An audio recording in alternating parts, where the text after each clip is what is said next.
Hey friend, please subscribe. 1 second for you. Big deal for me. I was sitting in a hard-ass vinyl chair in the waiting room at St. Luke's, and I swear it was designed specifically to piss me off. My lower back felt like it was grinding against concrete. My wife's mom, Cheryl, stood about 10 feet away, tearing up my medical file like a lunatic, waving scraps of paper in the air and screaming, "You're letting your own brother-in-law die!" I didn't even flinch. I just looked her dead in the eye and said, "I'm not a match." I took the damn test 6 months ago. Before we start, let us know in the comments, how's your day going and where are you joining from? And let's get back to the story. She wasn't listening. None of them were. Nadine sat in her wheelchair like a skeleton wrapped in a scarf, bald from the chemo, but still managing to smirk like she was the one running the show. Her dad, Ron, stepped in front of me, face red, jabbing a finger at my chest. "You're a liar. You're doing this to punish us." I pulled up the email on my phone, the one from Be the Match, held it up. "Read it. I already got tested. I'm not compatible with Nadine. I'm not compatible with anyone in your damn family." Ron swiped the phone away like it burned him. "Get tested again," Cheryl snapped, her voice cracking now. "You owe us that much." "You're out of your mind if you think I owe you anything," I said, keeping my voice even. Barely. My hands were clenched into fists in my lap. "You want proof? Ask Dr. Wong. Ask him how genetics work." "Right on cue, doctor."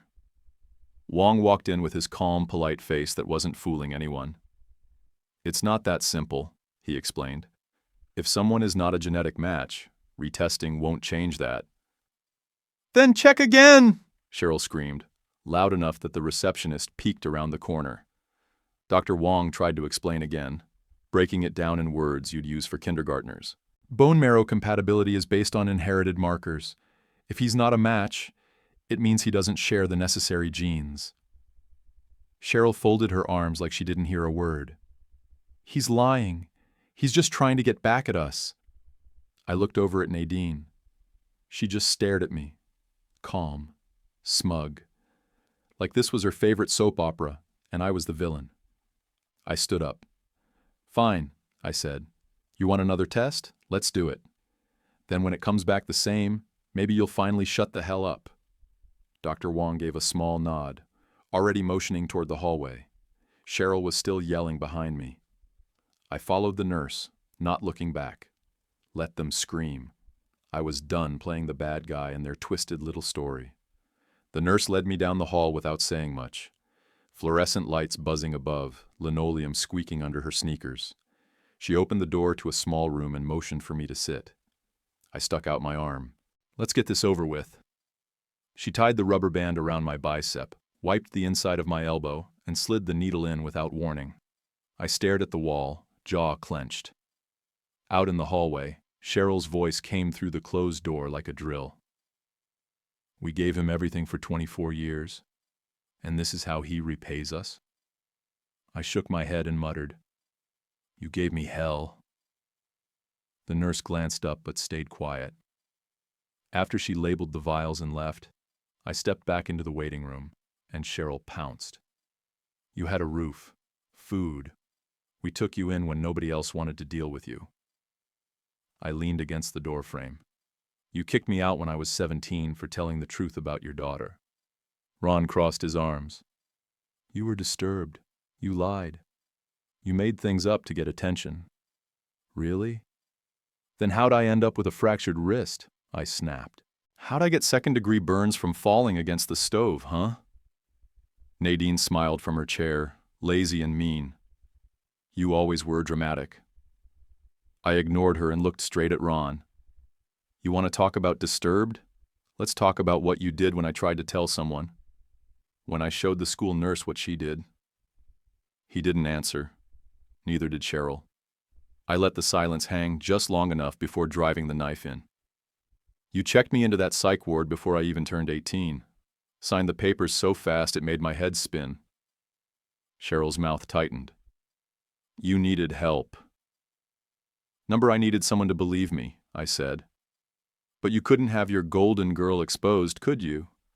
So you locked me up." Nadine rolled her eyes. Oh, get over it. I'm over it, I said. I've been over it, but I kept the records. I've got every damn page. Therapist notes, intake forms, photos. I wasn't crazy. I was abused. Ron started pacing. We're not here to dig up the past. This is about family. Family helps family. I barked a laugh. Family? You think that's what this is? You threw me into a psych facility to protect your image. You let your daughter burn and break me, then gaslight me into thinking it was my fault. Cheryl pointed a trembling finger. You're twisting everything. No, I'm just finally saying it out loud. You people used me, controlled me. Now you want something, so you're pretending I matter. Dr. Wong came back into the room, and Cheryl immediately turned to him. He's being combative. Can you just talk to him? Explain how important this is? I already did, Doctor, Wong said calmly. He agreed to the test. Cheryl looked like she wanted to rip his face off. He doesn't understand the stakes. I understand perfectly, I said, stepping in front of her. You think if you scream loud enough, I'll forget everything you did. Ron pulled Nadine's chair closer. She's dying. Yeah, and I didn't make her sick. She's your sister, Cheryl snapped. I laughed once, sharp. She was never my sister. She was your attack dog. Dr. Wong cleared his throat. Results should be ready in about 45 minutes. I'll come get you. He left, and the room went stiff. Nadine looked up at me, that same smug look from earlier. You know you're going to feel like shit when this test says you're a match. If it does, I said, I'll get back in line for sainthood. Until then, save the manipulative crap. I walked across the room, grabbed a cup of water from the cooler, and sat back down in the same vinyl chair, even though it still dug into my back like punishment. I didn't speak. I didn't argue. I let them stew in their silence. They thought they could rewrite the past. Not this time. 45 minutes of dead silence. That's how long we sat there waiting. Ron flipped through an old Field and Stream magazine like he gave a damn about bass fishing. Nadine scrolled on her phone, eyes unfocused. Cheryl just stared at me, arms crossed, jaw locked. I sat with my hands folded in my lap, pretending I couldn't feel the tension pressing into my chest like a cinder block. The second Dr. Wong stepped back in, I knew something was off. He held a folder in both hands, like it was fragile. His face was calm, but his eyes were tight, like he'd seen something and didn't know how to say it.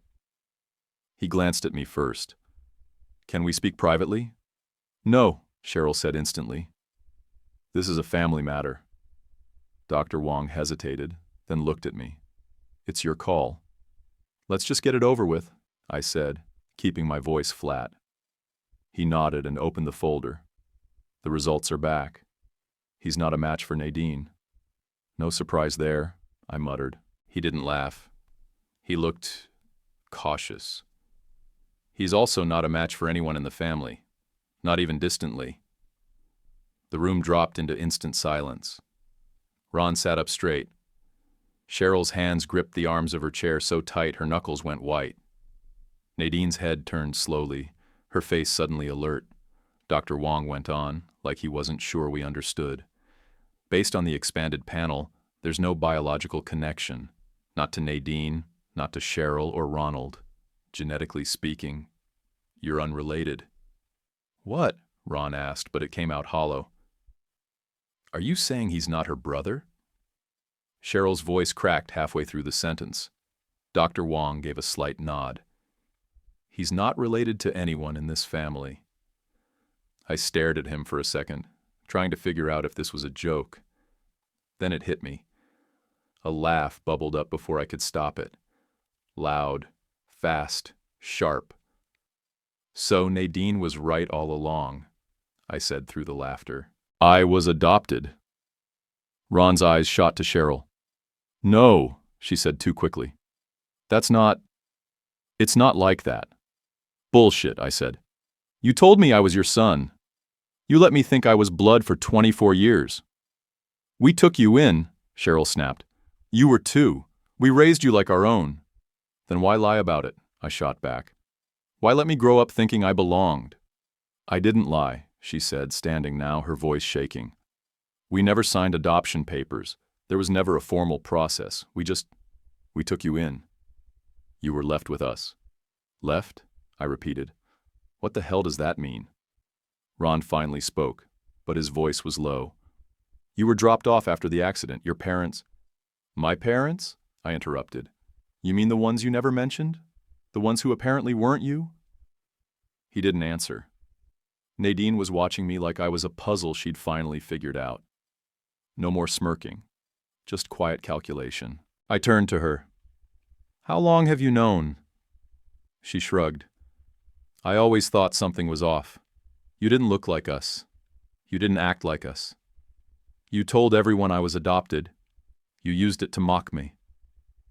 Because it pissed you off, she said, no apology in her voice. Guess I hit a nerve. I turned back to Cheryl. So all those years, the jokes, the abuse, the manipulation, you weren't even my family. You just played house with me until I stopped fitting. That's not fair, she said, voice cracking. No, I said, stepping forward. What's not fair is convincing a kid he's crazy for seeing what's right in front of him. What's not fair is letting him think he's defective for not being like the rest of you. You don't understand what it was like back then, Cheryl snapped. We didn't know how to handle you. You didn't try, I said. You locked me away. You threw me out. And now that you want something, now that you need a savior, you suddenly remember I exist? Dr. Wong cleared his throat. I think it's best if we wrap up here. I nodded. Yeah, I've heard enough. Cheryl tried to reach for my arm. Please, wait. I pulled back. Don't touch me. Ron stood but didn't move toward me. There has to be some mistake. Dr. Wong handed him a copy of the results. It's not a mistake. Cheryl was shaking her head, like if she denied it long enough it'd go away. You were ours. We loved you. Love doesn't look like that, I said. Nadine leaned back in her chair, arms crossed. Well, I guess this whole day was pointless. I turned to her one last time. No, it wasn't. I finally got the truth.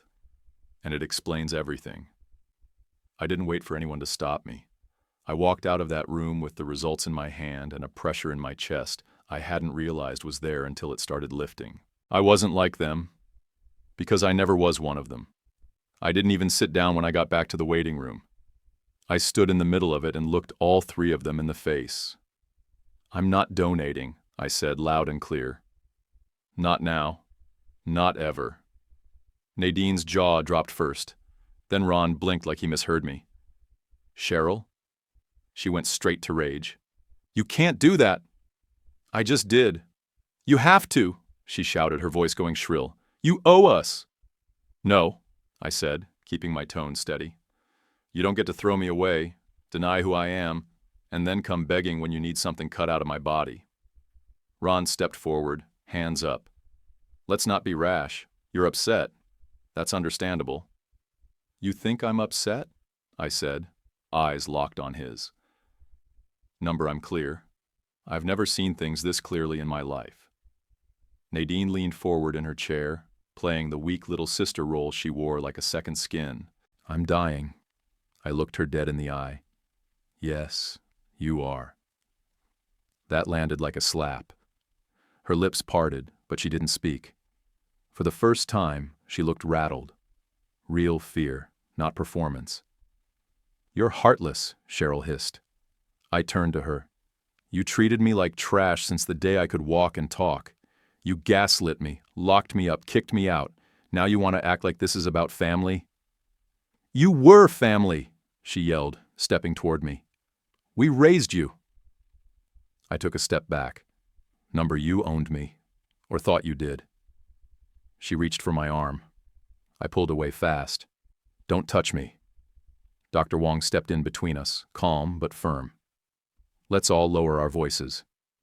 She's going to die if he doesn't do this, Ron barked.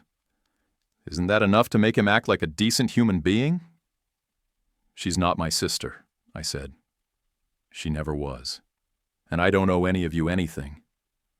Dr. Wong looked at me. Would you like me to formally document your ineligibility for the procedure?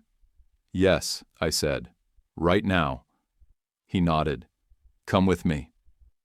As I followed him out, Cheryl screamed after me, "This is murder! You're letting her die!" I didn't even flinch. We walked down the hall, past the nurse's station. I could hear Ron shouting something behind us. Didn't matter. I was done. Dr. Wong brought me into his office, had me sign a few forms, and printed a statement saying I was not a suitable donor and had declined further participation. You understand this makes your decision final? He asked. I do. He hesitated. I know this isn't easy. It's actually the easiest decision I've made in 24 years. He didn't argue. He handed me the form. Here's your copy. You're officially done. As we walked back, 2 security guards were already standing outside the waiting room. Cheryl was still yelling. Nadine looked pale, her arms crossed tight over her chest. Ron was pacing in circles, trying to talk to the guards like they gave a damn. She's dying. Do you know what that means? He's her only shot. He's not a match, sir, one of the guards said flatly. And even if he was, this is voluntary.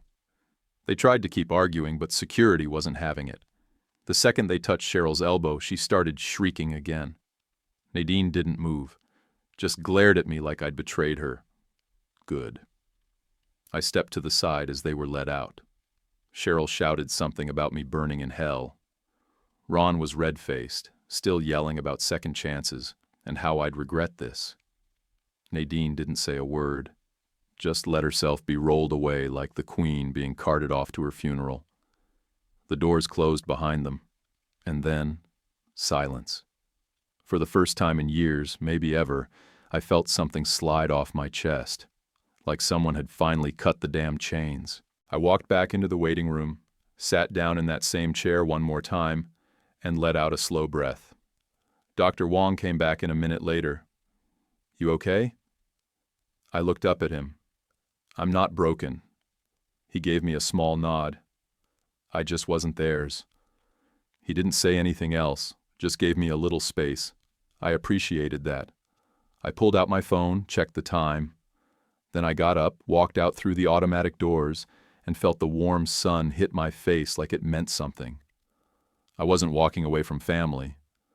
I was walking away from people who never saw me as anything more than a tool, a scapegoat, a lie. And I didn't feel guilty. Not anymore. I didn't go home right away. I walked 3 blocks in the heat, barely noticing it, and ended up in front of a bar. Marcus and I used to hit back in the day. The sign out front was half burned out. Inside smelled like old wood, cheap beer, and fried something. It was perfect. I grabbed a booth in the back and pulled out my phone. The second he picked up, I didn't even say hi. They're not my family. There was a pause. Then Marcus said, Damn.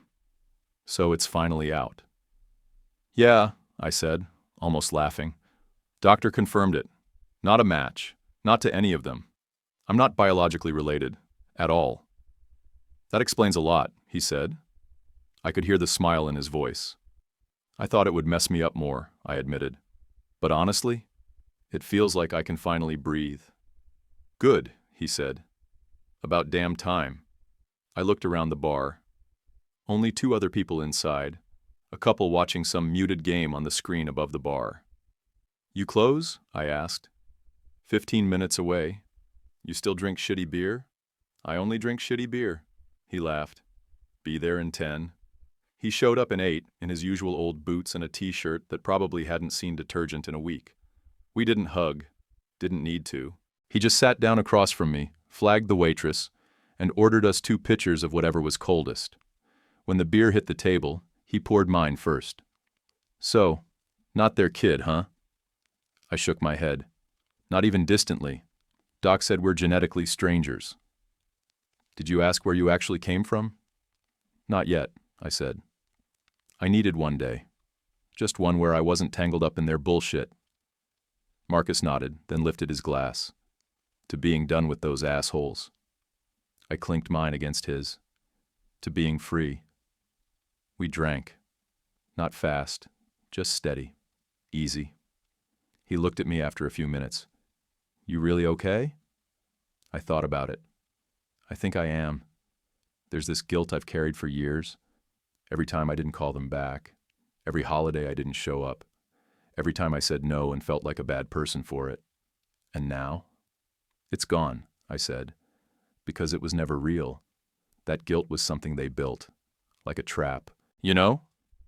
Marcus leaned back and stretched out his legs under the table. I remember the day they kicked you out. You showed up at my door with a garbage bag full of clothes and a broken wrist. Yeah, I said quietly. I remember that too. You slept on my floor for a week, said almost nothing, just stared at the ceiling. I thought it was my fault, I said, that I deserved it. He shook his head. Nah, you were surviving. You helped me get emancipated, got me that job at the auto shop, let me crash with your grandma. He raised his glass again. Because you were my real brother. Didn't need blood for that.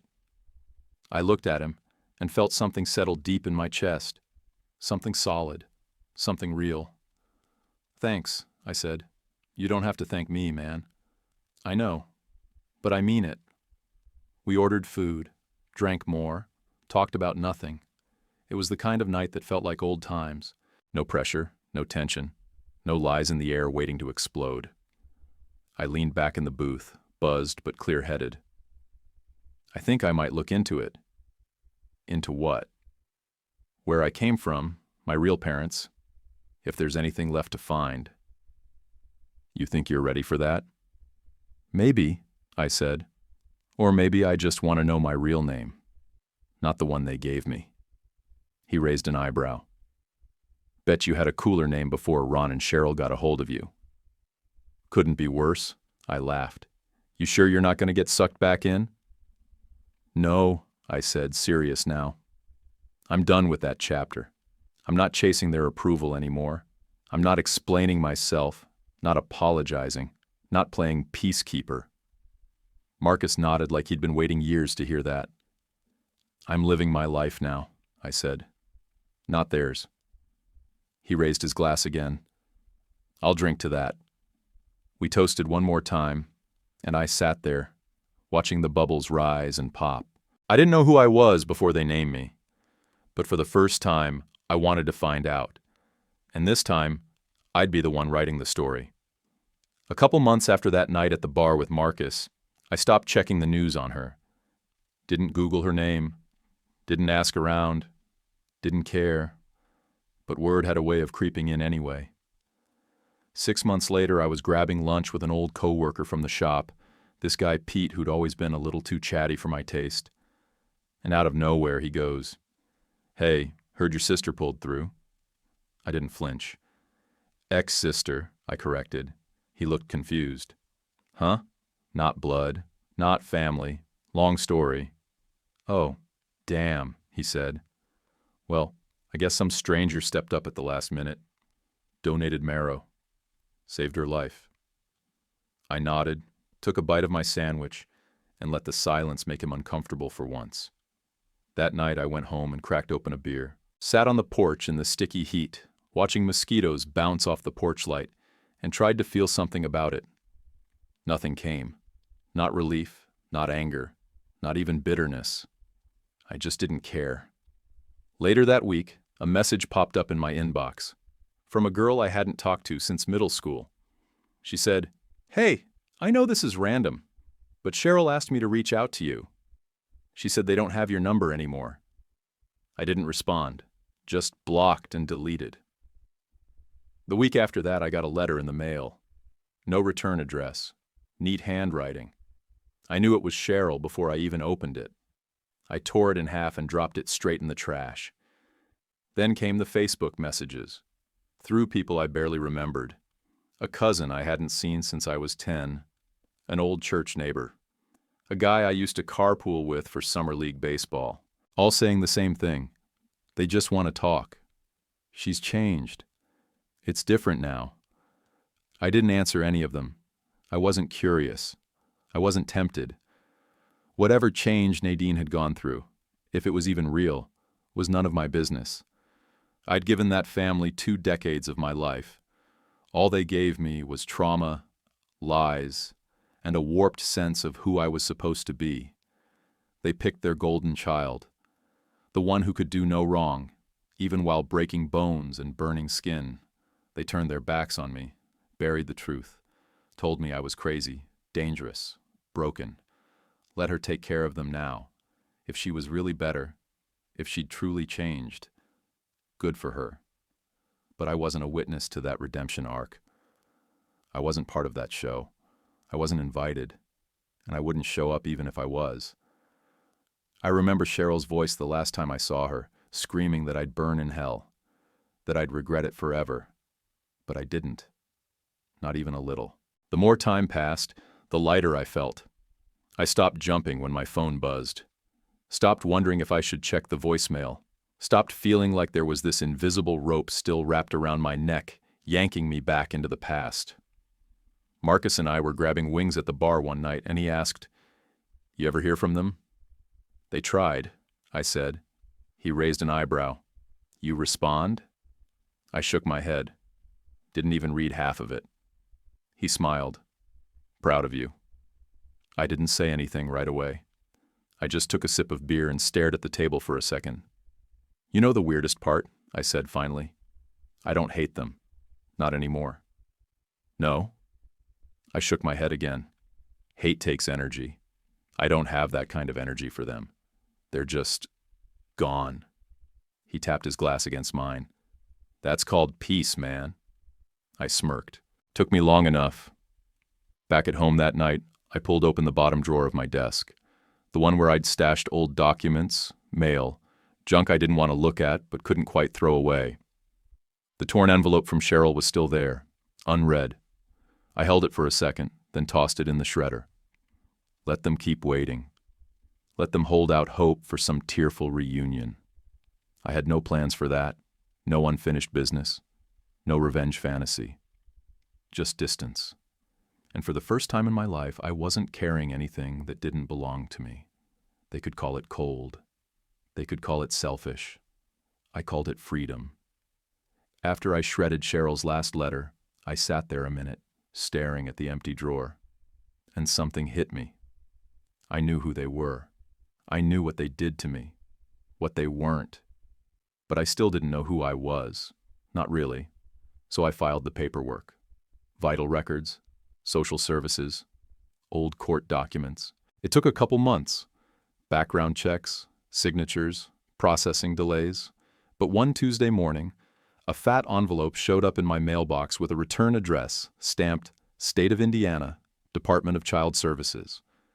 I didn't open it right away. I took it inside, made coffee, stood at the counter, turning the envelope over in my hands like it might explode.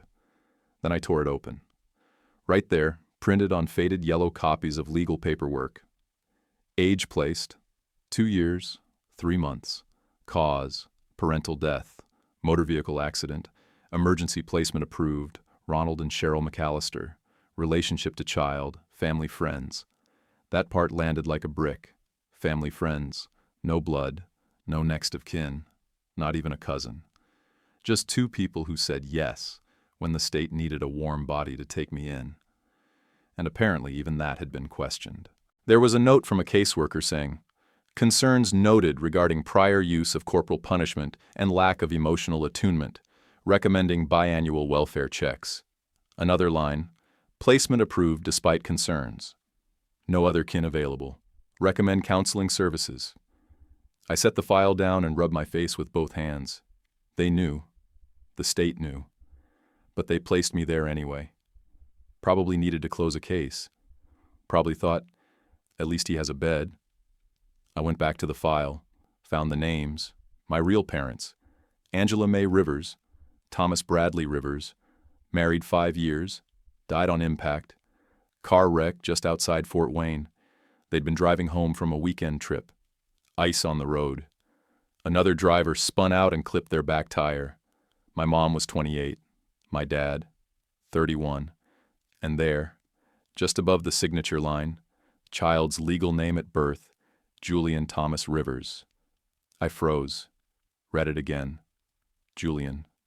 That was me. They named me after my grandfather, Julian Rivers Sr., according to a scribbled note in the margin. I sat down at the kitchen table and stared at that one damn line for at least 20 minutes. Julian. It didn't change anything. Not really.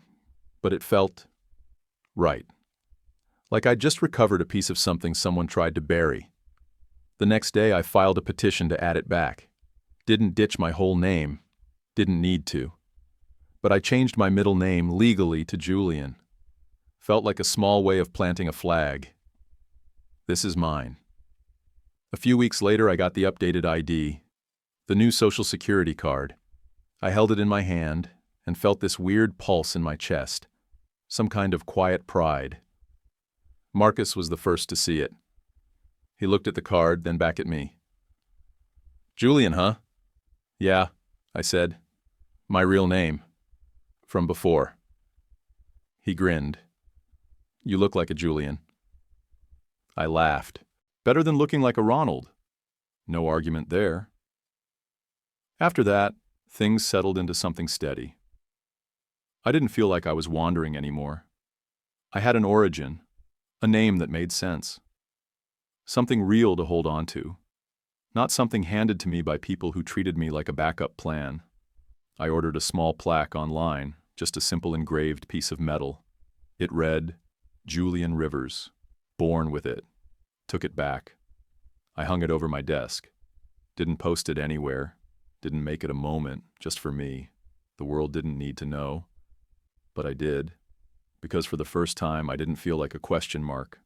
I wasn't their son. I wasn't a mistake. I wasn't broken. I was Julian. And that was enough. The coffee shop was quiet, early evening. Low hum of conversations mixing with soft jazz playing overhead. I was halfway through my Americano, reading some article on my phone about truck tires. Don't ask. When I saw her. Cheryl. She was walking down the sidewalk, moving slow like she didn't want to be noticed. Her hair was thinner, dyed darker, pulled back tight. She looked smaller.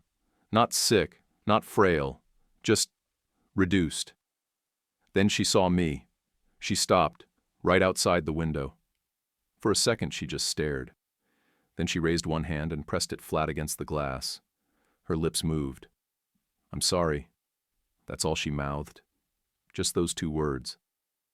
I stared back. No emotion, no panic, just quiet. Then I gave her a single nod. That was it. No smile, no wave, no dramatics. She stood there another second, waiting for more. I went back to my coffee. She walked on.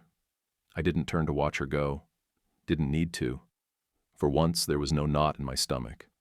No voice in my head questioning what I should have done. No urge to chase or explain or fix. There was nothing, just peace. My phone buzzed on the table. Text from Marcus. Dinner tonight? My place. Mac and cheese or steak tacos? I smiled. Tacos. Don't burn them this time. Set the phone down, leaned back in the chair, and let it all settle.